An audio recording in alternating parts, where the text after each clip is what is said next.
Невероятно е, че България събира на малката си територия толкова разнообразни и пленителни природни забележителности, вълнуващи архитектурни паметници, запазили историята жива до наши дни. Красивите места и паметници на културата, които предлагаме, не са плод на някакви класации или конкурс. Те са произволен сбор от част от най-красивите кътчета на България и нямат претенциите за представителна извадка.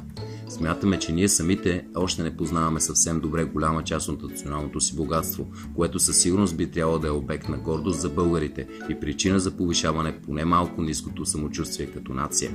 Имаме толкова красиви места, които си заслужава да разгледаме. Не се сърдете, няма как да включим всички, тъй като със сигурност няма как да ви заведем до тях. Можем само да ви покажем част от красотата им. Номер 10. Райското пръскало. Райското пръскало, Калоферското пръскало или Голям Джемдемски водопад е водопад, намиращ се на Пръскалска река, ляв приток на Бяла река. Той е най-високият водопад на Балканския полуостров, разположен е в Стара планина под връх Ботев. Намира се в Национален парк Централен Балкан, в природния резерват Джендема. Номер 9. Връх Мусала.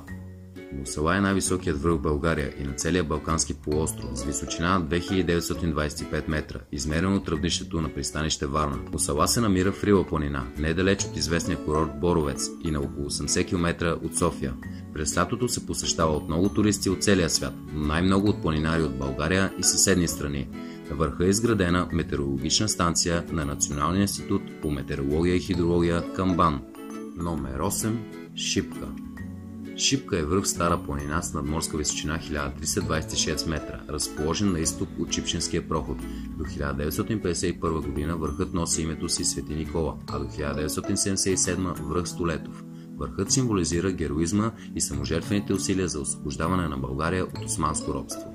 През 1934 г. на върха е построен паметникът на свободата, до който водят автомобилен път и каменно стълбище. Паметникът е част от Национален парк музей Шипка. Шипка се нарича и върхът с височина 1232 метра, разположен на север от главното било и на запад от Шипченския проход. Номер 7. Баба Вида. Баба Вида или Бабини Видини кули е средновековна крепост в град Видин. Считана е за единствената изцяло запазена крепост в България.